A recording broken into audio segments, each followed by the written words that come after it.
ಕುಡಿಯೋ ನೀರಿನ ಸಮಸ್ಯೆನ ಯಾಕೆ ಬಗೆಹರಿಸಬೇಕು ಅಂತ ಹೇಳಿ ಸಿಂಗ್ಪುರದ ಒಂದು ಕಂಪ್ನಿ ಬೆಂಗಳೂರು ನಗರಕ್ಕೆ ಕುಡಿಯೋ ನೀರಿನ ವ್ಯವಸ್ಥೆ ಮಾಡಲಿಕ್ಕೆ ನಾವು ತಯಾರಾಗಿದ್ದೇವೆ, ನಮಗೆ ಅವಕಾಶ ಕೊಟ್ಟರೆ ಅಂತ ಹೇಳಿ ಅವರೇನು ಮಾಡಿದ್ದಾರೆ ನೋಡಬೇಕು ಅಂತ ನಾನು ಮತ್ತು ನಮ್ಮ ಅಧಿಕಾರಿಗಳ ಒಂದು ನಿಯೋಗ ತೆಗೆದುಕೊಂಡು ಹೋಗಿದ್ದೆ.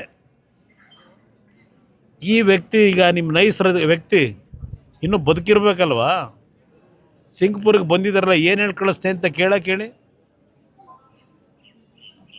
ಅದಷ್ಟೇ ಅಲ್ಲ, ನಿಮ್ಮ ಲಾಟ್ರಿ ನಿಷೇಧ ಮಾಡೋದ್ನಲ್ಲ ಕರ್ನಾಟಕದಲ್ಲಿ, ತಮಿಳ್ನಾಡಿನಿಂದ ಯಾರಪ್ಪ ಬ್ಯಾಗ್ ಹಿಡ್ಕೊಂಡು ಬಂದಿದ್ದಾರಲ್ಲ ಉಗಿದು ಕಳಿಸೋದಲ್ಲ ಆಚೆಗೆ. ಇದು ಕುಮಾರಸ್ವಾಮಿನ ಕೊಂಡ್ಕೊಳ್ತಕ್ಕಂಥವ್ರು. ಅವ್ರಿಗೆ ಹೇಳ್ತೀನಿ, ಇನ್ನೂ ಹುಟ್ಟಿಲ್ಲ ಈ ರಾಜ್ಯದಲ್ಲಿ. ಕುಮಾರಸ್ವಾಮಿನ ಕೊಂಡ್ಕೊಳ್ಳೋಕ್ಕಾಗಲ್ಲ, ನನ್ನ ಧ್ವನಿನೂ ನಿಲ್ಸೋಕ್ಕಾಗಲ್ಲ. ಇವು ಎಲ್ಲೆಲ್ಲಿ ವ್ಯಾಪಾರ ಮಾಡ್ತೇವೆ ನನಗೆ ಕಾಣದೇ ಇರೋದ? ನನ್ನ ಹತ್ರಲ್ಲೇ ಇದ್ದಾವಲ್ವಾ? ಯಾವ ಥರ ನಡ್ಕೊಂಡವೇ ಗೊತ್ತಿಲ್ವಾ? ಹರಿಜನರ ಭೂಮಿ ಎಲ್ಲ ಎಷ್ಟು ಹೊಡೆದವ್ರೆ, ದಲಿತರ ಭೂಮಿನ ಹೊಡಿಬೇಕು ಅಂತೇಳಿ ಯಾವ ರೆಕಾರ್ಡ್ ಸೃಷ್ಟಿ ಮಾಡ್ಕೊಂಡಿದ್ದೀರಿ, ಎಲ್ಲ ವಿಷಯ ಗೊತ್ತಿರೋದೆ. ಅದರಿಂದ ಯಾವ DLFನೂ ಅಲ್ಲಿ ಕಾಂಗ್ರೆಸ್ನ ಈಗಿನ ಮುಖ್ಯಮಂತ್ರಿ ಅವರಲ್ಲ, ಅವ್ರಿಗೂ ಸಂಬಂಧ ಏನು ಮೊದಲು ತಿಳ್ಕೊಂಡು ಮಾತಾಡೋಕೆ ಹೇಳಿ. ಅವ್ರು ಅಲ್ಲಿ ಅವರೆಲ್ಲ ಈಗ ಮುಖ್ಯಮಂತ್ರಿ ಪ್ರಧಾನಮಂತ್ರಿ ಮಾಡ್ತಾರಂತಲ್ಲ ಡೆಲ್ಲಿ ಒಳಗೆ, ಅವ್ರಿಗೂ DLFನವ್ರಿಗೂ ಸಂಬಂಧ ಏನು ಅಂತ ಕೇಳಿ, ಗೊತ್ತಾಗುತ್ತೆ ಸತ್ಯ ಯಾರು ಅಂತ. ಸರ್, ಈಗ ರಾಜ್ಯದಲ್ಲಿ ವಿಪಕ್ಷ ವಿಫಲ ಆಗಿದೆ. ಯಾಕಂದ್ರೆ ಸಾಲು ಹೋಗೋಣ, KPSC ಇರ್ಬೋದು ಅಥವಾ ಪೊಲೀಸ್ ಪರೀಕ್ಷೆ, ವಿಪಕ್ಷ ವಿಫಲ ಆಗಿಲ್ಲ. ವಿಪಕ್ಷಗಳು ಮಾತಾಡಿದ್ರು ಅದಕ್ಕೆ ಗೌರವ ಕೊಡದೆ ಹಣದ ಮದ, ಅಧಿಕಾರದ ಮದದಲ್ಲಿ ಹೋಗ್ತಾವ್ರಲ್ಲ ಇವರು. ಅದರಿಂದ ವಿರೋಧ ಪಕ್ಷ ವಿಫಲ ಅಂತಕ್ಕಂಥದ್ದು ಕೆಲವರು ಮಾತಾಡಬಹುದು. ಇಲ್ಲಿ ಮುಂದಿನ ದಿನಗಳು ಈಗಾಗಲೇ ಜನರ ಭಾವನೆ ಏನಿದೆ ಅಂತಕ್ಕಂಥದ್ದು ನನಗಿಂತ ಹೆಚ್ಚಾಗಿ ನಿಮಗೆ ಗೊತ್ತಿದೆ. ಅದರಿಂದ ವಿರೋಧ ಪಕ್ಷಗಳ ಕೆಲಸ ಈಗ ನಾನೇ ಹೇಳಿದ್ದೀನಿ. ನೆನ್ನೆ ದಿನ ನೈಸ್ ಬಗ್ಗೆ ಚರ್ಚೆ ಮಾಡಿದ್ದೀನಿ.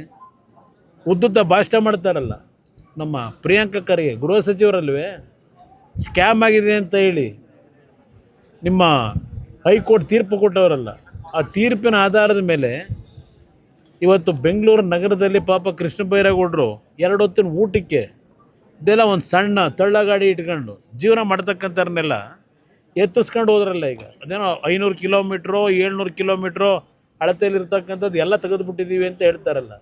ಪಾಪ ಅವ್ರ ಬದುಕಿಗೆ ಏನು ಮಾಡಿಕೊಟ್ರಿ ಆಲ್ಟರ್ನೇಟು? ಅವ್ರನ್ನ ತೆಗಿತೀರಲ್ಲಪ್ಪ. ಇಲ್ಲಿ ನಾನು ಪ್ರಿಯಾಂಕಾ ಖರ್ಗೆ ಕೇಳ್ತೀನಿ, ಇಲ್ಲಿ ನಡೆದಿರೋ ಡೇ ಲೈಟ್ ರಾಬರಿ ಇದಕ್ಕೇನು ತೀರ್ಮಾನ ಮಾಡ್ತೀರಪ್ಪ ನಿಮ್ಮ ಸಚಿವ ಸಂಪುಟದಲ್ಲಿ?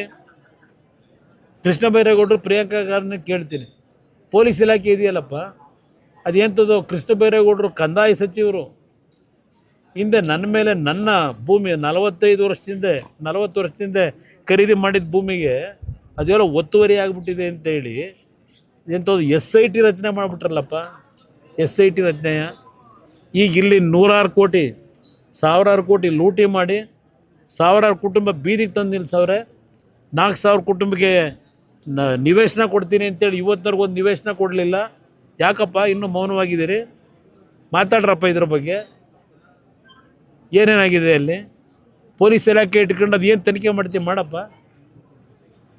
ಹೈಕೋರ್ಟ್ ಆದೇಶ ಕೊಟ್ಟವರಲ್ಲ, ಇದೆಲ್ಲ ಬಿಟ್ಟು ಇರೋ 3 ದಿವಸ ಇನ್ನೇನು 1 ವರ್ಷ ಆಯ್ತೋ 1.5 ವರ್ಷ ಇದೆಯೋ ನಿಮ್ಮ ಮನೆ ಬರ ಗೌರವ ಉಳಿಸ್ಕೊಳ್ಳೋ ಕೆಲಸ ಮಾಡಿ ಅಂತ ಹೇಳ್ತೀನಿ. ಯಾವುದು ವಿಚಾರವಾಗಿ ಇದು ಇಂಥ ಒಂದು ತೀರ್ಮಾನ ನಿಜಕ್ಕೂ ನಗುಪಾಟ್ಲೋ ಏನು ಹೇಳಿ? ಈಗ 30 ದಿನದಲ್ಲಿ ಅದೆಂಥದ್ದು ಹೊಸದಾಗಿ ರಿಟೈರ್ಡ್ ನ್ಯಾಯಮೂರ್ತಿ ಇರಬೇಕೇನೋ, ಗುರುನಾಥೋ ಏನೋ ಗೊತ್ತಿಲ್ಲ ಹೆಸರು, ಅವರ ಒಂದು ನೇತೃತ್ವದಲ್ಲಿ ಈಗ ಅದೆಂಥದ್ದು ಸಮಿತಿ ವರದಿ ತಗೋತಾರಂತಲ್ಲ. ನಾನು ಕೇಳಲಿಕ್ಕೆ ಬಯಸ್ತೀನಪ್ಪ, ನೀನೇ ಸದನ ಸಮಿತಿ ಮೆಂಬರ್ ಆಗಿ ನಿನ್ನ ಕಾಂಗ್ರೆಸ್ ಪಕ್ಷದ ನಿಮ್ಮ ಆದಿನಾಯಕಿ ಸೋನಿಯಾ ಗಾಂಧಿದು ಮಲ್ಲಿಕಾರ್ಜುನ ಖರ್ಗೆದು ಫೋಟೋ ಹಾಕ್ಕೊಂಡು ಸದನ ಸಮಿತಿಯ ಸತ್ಯ ಶೋಧನಾ ರಿಪೋರ್ಟ್ ಅಂತ ಕೊಟ್ಟಿದ್ದೀರಲ್ಲಪ್ಪ 2006ರಲ್ಲಿ. ಇದೇ ಬಿಡದಿ ರೈತರನ್ನೆಲ್ಲ ಭೇಟಿ ಮಾಡಿ ಅವ್ರ ಜೊತೆ ಅವ್ರ ಕಷ್ಟ ಸುಖ ಕೇಳಿ ಆ ತೋಟಗಳನ್ನೆಲ್ಲ ನೋಡಿ ಒಂದು ವರದಿ ಕೊಟ್ಟಿದ್ದೀರಲ್ಲಪ್ಪ ಸದನ ಸಮಿತಿದು 2006ರಲ್ಲಿ. ಆ ಸಮಿತಿ ರಿಪೋರ್ಟ್ ಏನು ಮಾಡ್ತೀರಿ? ನೀವು ಕೊಟ್ಟಿರೋದು ಈಗ ಇವ್ರ ತಗೊಂಡು ಏನು ಮಾಡ್ತೀರಪ್ಪ ಬಿಡ್ದಿದ್ದು? ಏನಕ್ಕೆ ಮಾಡ್ಕೊಂಡಿದ್ದೀರಿ ಈ ಸದನ ಸಮಿತಿನ? ಏನಾದರೂ ಮುಖ್ಯಮಂತ್ರಿ ಒಂದು ಪರಿಜ್ಞಾನ ಬೇಡವಾ? ನೀವೇ ಮುಖ್ಯಮಂತ್ರಿನೇ ಅವತ್ತಿನ ಸದನ ಸಮಿತಿ ಸದಸ್ಯ. ಆ ರಿಪೋರ್ಟ್ ನಾನೇ ನೆನ್ನೆ ಬಿಡುಗಡೆ ಮಾಡಿದ್ದೀನಿ. ಅವ್ರು ಏನು ಕೊಟ್ಟವ್ರೆ? ಈ ಸದನ ಸಮಿತಿ ಮಾಡಿ ಇವ್ರ ಏನು ತಗೋತೀರಿ? ಇದೇ ಗೋಪಾಲ್ಗೌಡರು ಇದೇ ನಿವೃತ್ತ ನ್ಯಾಯಾಧೀಶರು ಸುಪ್ರೀಂ ಕೋರ್ಟ್ನ ಅಲ್ಲೊಂದು ಬಿಡದಿನಲ್ಲಿ ಈ ಒಂದು 15 ದಿವಸದಿಂದ ಬೆಳಗಿನ ಸಾಯಂಕಾಲದವರೆಗೂ ಹವಾಲು ತಗೊಳ್ಳಿಲ್ವಾ? ಅದೇನೋ ಜನ ಕೋರ್ಟು ಅಂತೇಳಿ ಅವ್ರು ಕೊಟ್ಟವರಲ್ಲ. ಗೋಪಾಲ್ಗೌಡರು ಜನಗಳು ತೀರ್ಮಾನ ಕೊಟ್ಟಿದ್ದನ್ನು ಕೊಟ್ಟವರಲ್ಲ. ಅವರು ರಿಪೋರ್ಟನ್ನು ಮಾಡ್ಕೊಂಡಿರಬೇಕು. ಗೋಪಾಲ್ಗೌಡ್ರ ಹತ್ರ ಕೇಳಿದ್ರೆ ಆಗಿತ್ತಪ್ಪ ಜನ ಏನು ಮಾತಾಡ್ತಾರೆ ಅಂತೇಳಿ.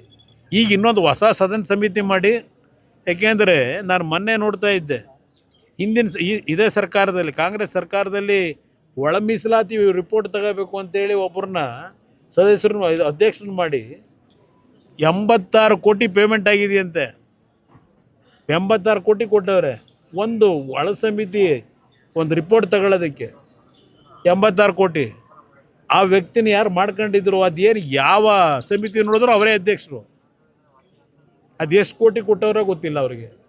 ಅವ್ರು ಎಷ್ಟು ಅವರಿಗೆ ಪ್ರತಿನಿತ್ಯ ಬೆಳಗ್ಗೆ ಎಷ್ಟು ಕೆಲಸ ಮಾಡ್ತಾರೆ ಗೊತ್ತಿಲ್ಲ. 24 ಗಂಟೆನೂ ಕೆಲಸ ಮಾಡ್ತವ್ರು, ನಿದ್ದೆ ಮಾಡದೆ ಅವರು. ಎಲ್ಲದಕ್ಕೂ ಅವರೇ ಯಾವುದೇ ಒಂದು ಸಮಿತಿ ಮಾಡಿದ್ರು ಅಧ್ಯಕ್ಷರು ಅವರೇ. ಸದ್ಯ ಇದಕ್ಕೆ ಅವ್ರನ್ನ ಹಾಕಿಲ್ಲ. ಸರ್, ಈಗ ಮುಖ್ಯಮಂತ್ರಿಯಾಗಿ ರಾಜ್ಯದಲ್ಲಿ ಸಾಕಷ್ಟು ವಿಚಾರಗಳಿದೆ, ಅದ್ರ ಬಗ್ಗೆ ಗಮನ ಹರಿಸಬೇಕು. ಡಿ.ಕೆ. ಶಿವಕುಮಾರ್ ಮುಖ್ಯಮಂತ್ರಿ ಆದಾಗಿಂದನೂ ಕೂಡ ಬಿಡದಿ ಒಂದು ಕೆಲಸವನ್ನ ಸಂಪೂರ್ಣ ಮಾಡ್ಬಿಡೋಣ ಅನ್ನೋ ಯಾವುದೂ ಆಗಲ್ಲ. ಅದು ಯಾಕೆ ನಾನು ಹೇಳ್ತೀನಿ ಕೇಳಿ. ಬಿಡದಿ ಕಾರ್ಯಕ್ರಮವೂ ಆಗಲ್ಲ. ಬಿಡದಿದು ಯಾವುದೇ ಕಾರಣಕ್ಕೂ ಆಗಲ್ಲ. ಇದು ಸುಮ್ಮನೆ ದುಡ್ಡು ಹೊಡೆಯೋದಕ್ಕೆ ಯಾರನ್ನು ಕರ್ಕೊಂಬಂದು ತೋರಿಸ್ಕೊಂಡು ಕಮಿಷನ್ ತಗೊಂಡು ಖಾಲಿ ಮಾಡ್ತಾರೆ ಅಷ್ಟೇ. ಏನೂ ಆಗೋದಿಲ್ಲ. ರೈತರು ಅಲ್ಲಿ ಭಾಳ ಬಿಗಿಯಾಗವ್ರೆ. ನಮಗಿಂತ ಹೆಚ್ಚಾಗಿ ಆ ಭಾಗದ ಹೆಣ್ಣು ಮಕ್ಕಳಿದಾರಲ್ಲ, ರೈತ ಕುಟುಂಬದ ಹೆಣ್ಣು ಮಕ್ಕಳು, ಅವ್ರ ಹೋರಾಟ ನೀವೇ ನೋಡ್ತಾ ಇದ್ದೀರಿ. ಅದರಿಂದ ಅಲ್ಲಿಯ ಜನತೆ ಇವತ್ತು ಆ ಜಮೀನನ್ನು ಅವರ ಒಂದು ಬದುಕಿನ ಆಸ್ತಿ ಅಂತ ಇಟ್ಕೊಂಡೇನು ಜೀವನ ಮಾಡ್ತಾ ಇದ್ದಾರೆ. ಬಹುಶಃ ಅಲ್ಲಿ ಯಾರೂ ಬಿಟ್ಕೊಡ್ಲಿಕ್ಕೆ ತಯಾರಾಗಿಲ್ಲ. ಈಗಿನ ಸದನದಲ್ಲೇ ಈ ವಿಷಯಗಳನ್ನೆಲ್ಲ ಸುದೀರ್ಘವಾಗಿ ಚರ್ಚೆ ಮಾಡ್ತಕ್ಕಂಥದ್ದಕ್ಕೆ ನಮ್ಮ ಶಾಸಕರುಗಳು ತಯಾರಾಗಿದ್ದಾರೆ. ಇದು ಭಾಳ ಜನ ಹೇಳ್ಕೊಂಬಂದ್ರು. ಮುಂದಿನ 20 ವರ್ಷ ನಾವೇ, ಮುಂದಿನ 5 ವರ್ಷ ನಾವೇ, ಇದೆಲ್ಲ ಭಾಳ ಜನ ಹೇಳ್ಕೊಂಬಂದವ್ರೆ. ಅದೇ ರೀತಿ ಇವರು ಪರದೆ ಮೇಲೆ ನೋಡಿ ಅಂತ ಇವರು ಹೇಳ್ಕೊಂಡು ಹೊಡೆದ. ಈಗ ಇಂಥ ಸಂದರ್ಭದಲ್ಲಿ ಸದನದ ಒಳಗೆ ಹೊರಗೆ ಮಾತಾಡ್ಲಿಕ್ಕೆ ಕುಮಾರಸ್ವಾಮಿ ಅವರು ರಾಜ್ಯದಲ್ಲಿ ಇರಬೇಕಾಗಿತ್ತು ಅನ್ನೋ ಚರ್ಚೆ ಇದೆ. ಸೊ ತಾವು ಮಿಸ್ ಮಾಡ್ಕೊಳ್ತಾ ಇದ್ದೀರಾ? ಏನಿಲ್ಲ, ಇವತ್ತು ನಿನ್ನೆ ರಾತ್ರಿನೂ ಸಹ ನಮ್ಮ ಶಾಸಕರೆಲ್ಲ ಒಂದು ಮುಂದಿನ ಸದನದಲ್ಲಿ ಯಾವ ರೀತಿ ನಡ್ಕೋಬೇಕು ಅನ್ನೋದನ್ನು ಚರ್ಚೆ ಮಾಡ್ಕೊಂಡಿದ್ದಾರೆ. ಇವತ್ತು ಚಾಮುಂಡೇಶ್ವರಿಯ ದರ್ಶನ ಪಡೆದು ಈ ಇಂಥ ಕೆಟ್ಟ ಭ್ರಷ್ಟ ದರೋಡೆ ಸರ್ಕಾರಕ್ಕೆ ಯಾವ ರೀತಿ ಚಾಟಿಯೇಟ್ ಕೊಡಬೇಕು ಅಂತಕ್ಕಂಥದ್ದು ನಮ್ಮವರೆಲ್ಲ ತಯಾರಾಗಿದ್ದಾರೆ. ಜನ ಯಾವಾಗ ಬರಬೇಕು ಅಂತ ಬಯಸಿ ತೀರ್ಮಾನ ತಗೋತಾರೆ ಆಗ ಬರ್ತೀನಿ. ಅಲ್ಲ ಸರ್, ಎಲ್ಲ ಒಗ್ಗಟ್ಟಾಗಿದ್ದೀರಾ ಸರ್? ಒಬ್ರು ಮಾತ್ರ ಬಿಸಿ ಸರ್ ಮೈಸೂರು ಭಾಗದಲ್ಲಿ ಸರ್. ಇಲ್ಲ, ಅವ್ರು ದೊಡ್ಡವ್ರು ಇದ್ದಾರೆ, ಅವ್ರು ಭಾಳ ಕೆಲಸ ಇದೆ, ಅವರಿಗೆ ಬಿಟ್ಟಿದ್ದೀವಿ. ಅದಕ್ಕೆ ಬೇರೆ ಕೆಲಸ ಮಾಡ್ಲಿಕ್ಕೆ ಬಿಟ್ಟಿದ್ದೀವಿ. ಬನ್ನಿ, ಥ್ಯಾಂಕ್ ಯು ಬ್ರದರ್.